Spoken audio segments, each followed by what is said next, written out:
YouTube, how we doing? PPS here, YouTube play of the day. It's going to be a little different today. I'm going to do my favorite bet for each region. I think this is just the easiest way to do it, where I'm giving you guys enough information. We're working a little bit quicker. The region breakdowns I didn't get enough feedback that was positive on it. And there was nobody really watching them. So wanted to make sure we put something out that is getting you guys the quick information, get in and out, and get it rolling. So I already did post the Midwest with a future in there as well. So if you want to check that video out, I'll kind of recap what I did for that one.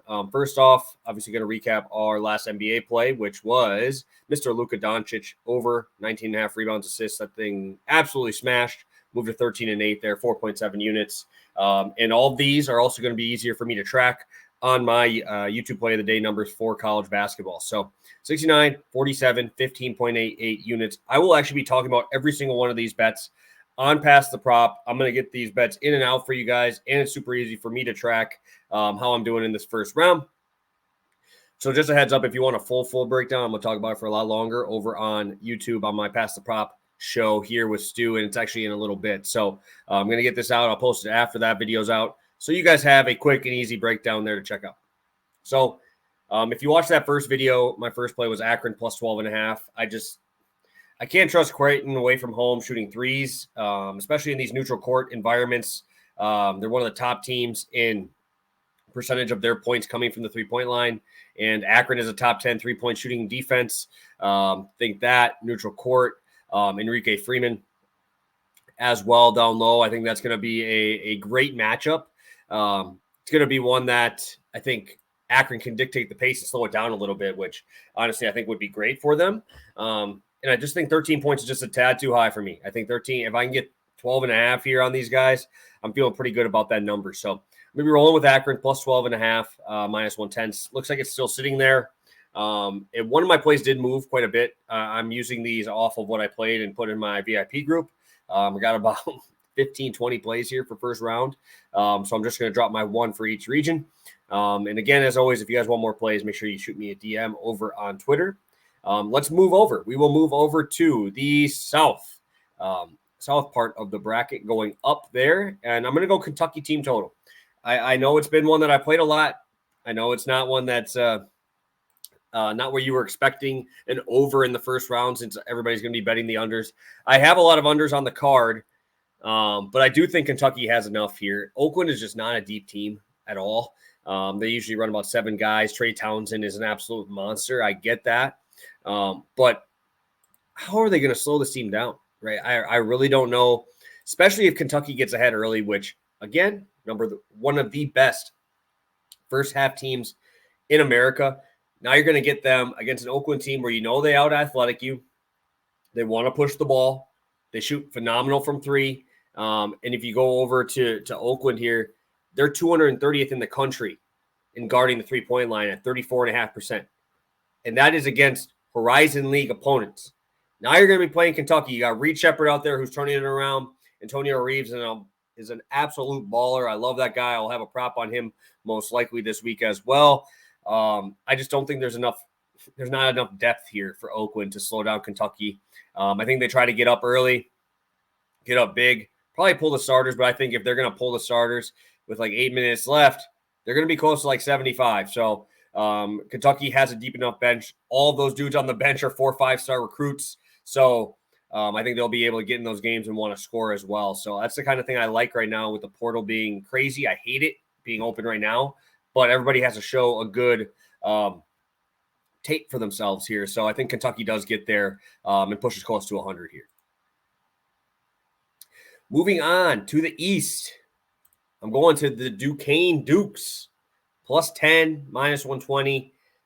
I really like this line, guys. I think 10 is kind of crazy. I don't get it. I really don't. Looking at Duquesne, they're facing off against BYU. Fantastic net rating. They're really, really good.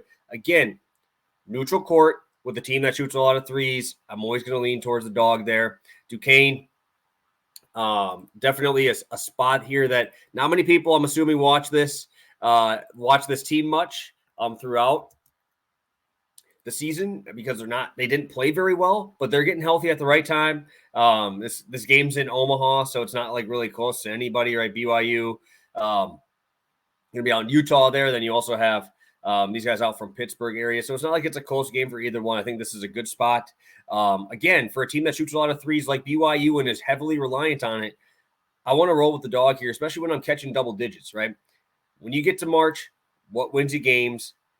Good guard play. And you have Duquesne here. You're not really going to have to worry too much about bigs down low here, which is nice because when you look at BYU, they have Khalifa, who 7-footer, doesn't play like a 7-footer. He's on the outside playing more of that Jokic type of role as a center. Then they do have another big. I can't remember the name. It's very hard for me to pronounce. He's 6'7", pretty wide load, obviously very good player. He plays bigger than he is, but he's still 6'7". You got Drami in there, about 6'7". Dixon is 6'8" down there. So I think they have enough to compete there. But you got Day Grant, Jimmy Clark. Those are two high-end guards. Those are very good guards, and that's what wins in March. And I don't even need them to win. I just need them to stay within 10. I think this is a great spot for them. I also like these two do not shoot that many threes, right? They're 33%. Like, that's not what they're good at, right? They're 33% from three. Phenomenal free throw shooters, 93% for Day Grant. Obviously, very high usage rate. I think you're going to see him play a lot of minutes here. But, like, if this was, like, their biggest thing was for Day Grant to be just chucking threes, right? I would be a little bit more worried, right? I'd be a little more worried. But when you look at this dude, this guy gets downhill. Over the last 2 games, he had shot 8 and 9 those games. But when you're shooting over 50% from the three-point line, you're going to obviously keep shooting out there. But early on in the season, you're seeing him around like 5, 6. It's not like this guy's out here shooting 10 threes a game. And obviously, this guy's an elite player, gets downhill. And I think that's going to be a good spot for a team who really doesn't have that much paint protection. This is a great matchup for Duquesne, right? If you had a big down there that could ball out, like the guy I'm going to be talking about here in a second, I think it's a terrible matchup, and we've seen them play each other already. So just something to talk about there. I really like this matchup for Duquesne. I think 10 points is a little too much. And lastly, my boy, I'm going back to Deron Holmes. I've seen this line move up to 28.5 now. Still play it there. I love Deron Holmes in this matchup. Funny thing is I like Nevada to win the game, but I like Deron Holmes to show out here. So let's just look here a little bit. Nevada's going to have Blackshear, who's obviously a phenomenal basketball player. They're going to also have Davidson down low, who's more of a three-point shooter, to be honest. They also have Gerard Lucas, who's phenomenal. Both of those guards are going to be obviously the main focal point offensively, but Davidson's more of a three-point guy, right? He's not going to be down there bodying up with an absolute unit in Deron Holmes. I looked at like comparable guys, and there's not many, but Jaden Ledee is a pretty similar guy, right? They're not out there shooting threes, have a mid-range, very physical. Ledee went for 20-7 on these guys and 22-12 on these guys. I think Deron Holmes is literally the only focal point of this offense. Yes, if you double team, I just don't think that they're going to be able to. Deron Holmes is quick, athletic. If he cuts at the high post, if they send a double, I think he spins off and goes to the paint. I think he's grabbing at least 11, 12 rebounds in this one as well.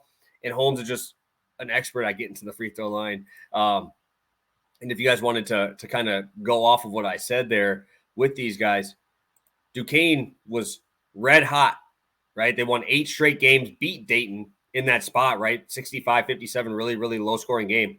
And again, I know it's a low-scoring game. Deron Holmes in that game, 24-13 in a loss where their team scored 57 points. That's how good this dude is. He's literally the whole offense here, right? The highest scoring guy in that game outside of him, Nick Santos, 10 points, 3 of 8 shooting. Everybody else was under 6. This dude is all they got, and I'm going to put it on him here to have Deron Holmes absolutely show out here. Second team All-American. I think he got a little snub there. Obviously not playing in a great conference, but really like Deron Holmes to come through for us. Shout out Deron Holmes. You've been a wagon for me. Let's do it again, right? 4 plays, guys. Obviously, I've talked about Akron in the previous video, but 4 plays tracking towards our 69-47 play there. Also have a futures bet in that video of the Midwest. So go pop over there, plus money spot. So thank you guys who've been tailing all this year. I really appreciate all your support. It really means a lot to me. I'll be back here in a little bit to talk full breakdowns here on Pass the Prop. This will be a quicker video, right? 4 plays, 10 minutes, pretty quick, plus a recap. So really like this spot. Hopefully you guys do too. Hit that subscribe, like button. I really appreciate it. Hopefully we'll start getting some more subs. We haven't grown at all really during these videos. So hopefully you guys can share it out and hit that like button and help me out here. So thank you. Best of luck. And let's say hi.